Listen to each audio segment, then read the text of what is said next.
नमस्कार मित्रांनो, आपल्या सर्वांचे स्वागत करतो माझ्या नोकरी संदर्भ यूट्यूब चॅनलवरती. तर ज्या प्रकारे तुम्ही थंबनेल मध्ये बघताय, तर सार्वजनिक आरोग्य विभाग घटक आणि गट संदर्भात हा व्हिडिओ आहे. आणि ज्या प्रकारे तुम्ही थंबनेलमध्ये बघताय की सेकंड मेरिट लिस्ट कधी येणार आणि 120+ ज्यांचे मार्क्स असतील त्यांना चान्स आहेत का, आणि कट ऑफ किती कमी जाऊ शकतो जर गेला तर. आणि सोबतच आपल्याला जो आता तलाठीचा निकाल लागलेला आहे काल परवा, याच्यावरती काय फरक, म्हणजे काय इफेक्ट होईल, ते पण आपण काही मुद्दे याच्यावरती डिस्कस करणार. तर त्याच्यामुळे हा व्हिडिओ खूप इम्पॉर्टंट असणार आहे. याच्यामध्ये मी तुम्हाला खूप इम्पॉर्टंट माहिती देणार आहे, जसं सेकंड मेरिट लिस्ट कधीपर्यंत येऊ शकते. सेकंड मेरिट लिस्ट म्हणजेच जिल्हानिहाय मेरिट लिस्ट. तर ती संपूर्ण पॉईंट आपण या व्हिडिओमध्ये कव्हर करणार आहोत. तर व्हिडिओ सुरू करण्याच्या आधी सर्वांना विनंती आहे, जर तुम्ही या चॅनलवरती नवीन असाल तर चॅनलला सबस्क्राईब करून घ्या. व्हिडिओ आवडला तर व्हिडिओला लाईक करा, मॅक्झिमम फ्रेंड्ससोबत शेअर करा. तर बघा, आता पहिला आपण पॉईंट घेऊया, सेकंड मेरिट लिस्ट कधी येणार आहे. तर आता आपल्याला माहिती आहे की आपली जी फर्स्ट मेरिट लिस्ट आहे ती ऑल ओव्हर महाराष्ट्र आलेली होती. आजपासून पकडा तुम्ही 2 ते 3 दिवसाआधी आलेली होती. ओके. आणि त्याच्यानंतर आपण सर्वजण आता डिस्ट्रिक्ट वाईज मेरिट लिस्ट कधी येणार याची आपण वाट बघतोय. तर मी आधीच बोललेलो होतो की या वीकमध्ये डिस्ट्रिक्ट वाईज मेरिट लिस्ट येण्याची शक्यता आहे, कारण कालच आपल्याला माहिती आहे की तलाठीचं व्हेरिफिकेशनचा शेड्यूल बनवलेला आहे. तर ज्या प्रकारे आता फास्ट प्रोसेस सुरू आहे आणि आपल्याला माहिती आहे की सार्वजनिक आरोग्य विभाग म्हणजे इतर विभागापेक्षा खूप फास्ट काम करत आहे. तर त्याच्यामुळे काय होणार आहे, हा जो वीक आहे, आता आजचं जर आपण पकडला, आज आहे गुरुवार.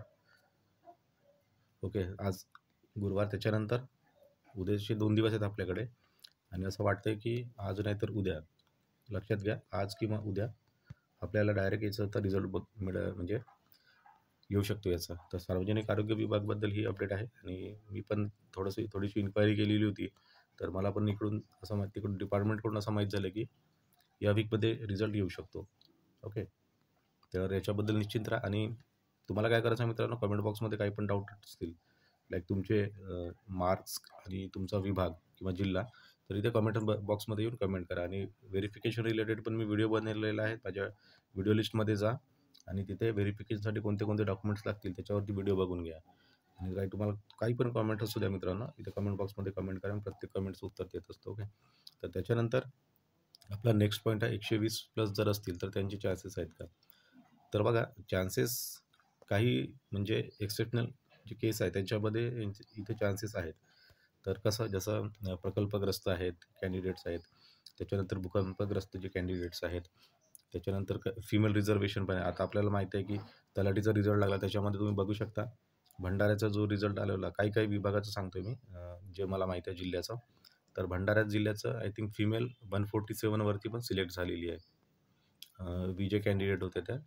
तर अशा प्रकारे मित्रांनो कट ऑफ खाली जाऊ शकतो. तर हा जर तलाठीचा एवढा खाली येऊ शकतो, तर ग्रुप डीचा पण येऊ शकतो. आणि त्याच्यामागे कारण आहे, त्याच्यामध्ये मेन कारण आहे तलाठीचा रिझल्ट. आणि तलाठीचा रिझल्ट आपल्याला माहीत आहे, रिझल्ट बनण्यापेक्षा डायरेक्ट व्हेरिफिकेशनच आलेलं आहे. ओके.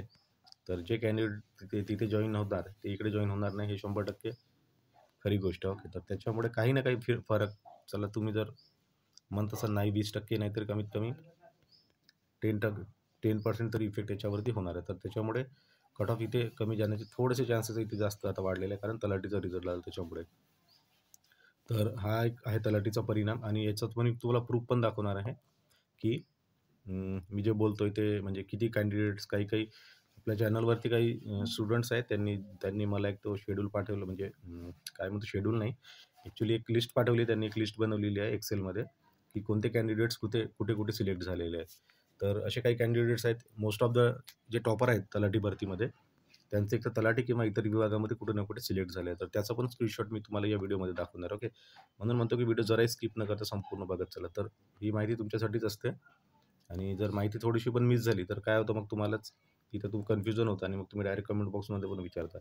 तर तसं करू नका. पहिले माहिती संपूर्ण समजून घ्या आणि मग कमेंट बॉक्समध्ये कमेंट करा. आणि तुम्हाला माहिती आहे की प्रत्येक कमेंटचं मी उत्तर देत असतो, हेच आपली खासियत आपल्या चॅनलची. आणि परत एकदा धन्यवाद 3K सबस्क्रायबरबद्दल. तर आता तुम्हाला मी घेऊन चालतो जो मेन आपला एक टॉपिक आहे, की काही कॅन्डिडेट्स मी बोललो की सिलेक्ट झालेले आहेत. तर ते कॅन्डिडेट्स कोणते आपण इथे शॉर्टमध्ये बघूया. बघा, तर ही एक लिस्ट, हा एक एक्झाम्पल दाखवतो मी. असे बरेचसे म्हणजे एक एक्सेलच बनवली आहे, त्याच्यामध्ये ही संपूर्ण माहिती आहे. तर जर बघा इथे काही काही कॅन्डिडेट जसं आय थिंक हा टॉपर आहे आपला तलाठीमध्ये, सॉरी ग्रुप डीमध्ये. तर पवन कोल्हे समथिंग, तर यांचं कुठे ना कुठे झालेलं आहे. ओके, इथे जे जे तुम्हाला दिसत आहेत ना इथे येल्लो हायलाइटेड ते ऑलमोस्ट कुठे ना कुठे सिलेक्ट झालेले आहेत आणि त्यांचे मार्क्स इतके आहेत आपल्या ग्रुप डीमध्ये. इथे बघू शकता, थोडंसं झूम करतो मी. तर हे ग्रुप डीचे त्यांचे मार्क्स आहेत आणि हे जे येल्लो हायलाइटेड दिसत आहेत ना तुम्हाला, तिथे हे त्यांचे नाव आहेत आणि हा त्यांचा जिल्हा आहे. त्यांनी कोणत्या जिल्ह्यासाठी ग्रुप डीमध्ये दिलेला होता. तर याच्यामध्ये येल्लो दिसत आहे, तुम्ही व्हिडिओ पॉज करून बघू शकता. आणि ही लिस्ट जी आहे आपल्या टेलिग्राम चॅनलवरती पण टाकलेली आहे, तिथे पण मिळून जाईल. हे म्हणजे ही लिस्ट दाखवण्याचं कारण एकच आहे मित्रांनो, की एक तुम्हाला थोडासा मोरल सपोर्ट पण मिळाला पाहिजे. कारण डेली मला इतके मेसेजेस येऊन राहिले तुमचे, की रिझल्ट कधी लागेल, किंवा कमेंट बॉक्समध्ये पण तुमची कमेंट बघतोय, की सर इतके मार्क्स आहेत, इतके मार्क्स आहेत, माझं होईल का? तर याच्यावरून तुम्हाला थोडीशी आयडिया यावी. मी असं म्हणत नाही, की सगळ्यांचंच म्हणजे कमी मार्क्सवर होईल, पण कुठं ना कुठे हा पण एक फॅक्टर इथे लागू होतो. तर त्याच्यामुळे हे पण आपल्याला जोपर्यंत रिझल्ट येत नाही त्याच्यासाठी हे पण आपल्याला सगळं व्हेरीफाय करणं खूप आवश्यक आहे. तर त्याच्यानंतर हे नंबर येलोमध्ये दिसतात ना तुम्हाला, हे हायलाइटेड, हे सर्व कुठं ना कुठे यांचं सिलेक्शन झालेलं आहे. आणि इथे त्यांचा जिल्हा बघू शकता. इथे काही नागपूरचे आहेत, काही अहमदनगरचे आहेत, मग मुंबई, पुणे, यवतमाळ. तर हा फॅक्टर असतो मित्रांनो. ओके, तर या फॅक्टरमुळे काय होत असतं, म्हणून मी इथे तुम्हाला हेडिंग ऑलरेडी दिलेली आहे, की 120 मार्क्स असतील का, तर त्यांचे पण चान्सेस आहेत. काही काही ठिकाणी बघाल तुम्ही रिझल्ट आल्यावरती काही काही डिस्ट्रिक्ट अशी असतील की तिथे लोवेस्ट कट ऑफ पण जाऊ शकतो.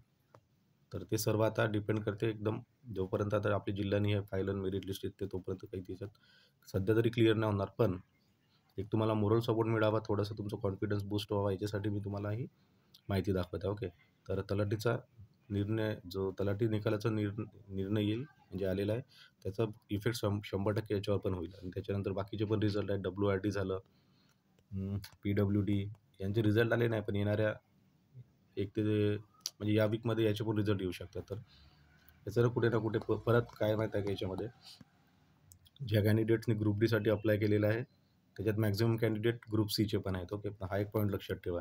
तर याच्यामुळे जे आता मेरिट नंबर जर तुमचा ओव्हरऑल मेरिट नंबर जर मित्रांनो जर 5000 प्लस जरी असेल ना, तर जेव्हा डिस्ट्रिक्ट वाईज जेव्हा आपली मेरिट लिस्ट येईल याच्यामध्ये खूप चान्सेस आहेत की हा आणखी लो जाऊ शकतो. कारण पूर्ण डिवाईड होणार कॅन्डिडेट्स, नंतर कॅटेगरीनुसार डिवाईड होणार, डिस्ट्रिक्ट वाईज डिवाईड होणार. तर अशा वेळेस चान्सेस खूप हाय असतात. तर ही लिस्ट मी तुम्हाला दाखवलेली होती आणि ही आपली निवडणूक आयोग संदर्भात आहे. या आपल्याला आता जर आचारसंहिता लागली तर आपल्याला नियुक्त्या मिळणार नाही, पण ॲटलिस्ट आपलं व्हेरिफिकेशन तरी होऊन राहिलं पाहिजे. आणि त्याच्यासाठी तुम्हाला काय करायचं आहे, मी सांगितलेलं होतं की जे पण संबंधित अधिकारी आहेत त्यांना मेल, कॉल इत्यादी तुम्ही करू शकता. आणि याचंच मी आज मॉर्निंगलाच आपल्या टेलिग्राम ग्रुपवरती सर्व contacts detail like email and phone number BTC सर्व मी शेअर केलेलं आहे. तर तिथून तुम्ही घेऊ शकता, तुम्ही मेल करू शकता त्यांना किंवा कॉल करू शकता. तर आपल्याला नियुक्त्या जरी नाही मिळाल्या तरी चालेल, जे ग्रुप डी आणि ग्रुप सीचे कॅन्डिडेट्स आहेत, किंवा इतर जसं तलाठीचा शेड्यूल म्हणजे व्हेरिफिकेशनसाठी त्यांनी शेड्यूल जाहीर केला, तसा ग्रुप सी आणि ग्रुप डीचं पण झालं पाहिजे, जेणेकरून व्हेरिफिकेशन होऊन गेलं पाहिजे आणि नंतर मग नियुक्ती ती होईल तेव्हा होईल असं आहे. तर थोडासा लेट होऊ शकतो, कारण आता लेट होण्यामागचं कारण हेच आहे की आचारसंहिता लागली तर इथे लेट होण्याचे चान्सेस आहेत. तर हे मी तुम्हाला दाखवलं, एकदा परत इथं बघून घ्या, आपल्या ग्रुपवरती पण हे टाकलेलं आहे मी. तर ही संपूर्ण माहिती होती मित्रांनो. आणखी जर तुम्हाला याच्यामध्ये काही डाऊट असतील तर कमेंट बॉक्समध्ये कमेंट करा. आणि once again thank you very much, तुम्ही सपोर्ट केल्याबद्दल. आपला येणाऱ्या छत्रपती शिवाजी महाराज यांच्या जयंतीपर्यंत टार्गेट आहे 10Kचं. ओके, तर तुमच्या सपोर्टची गरज आहे. 10K आपले लवकरच सबस्क्रायबर कंप्लीट होऊन जातील. Thank you very much.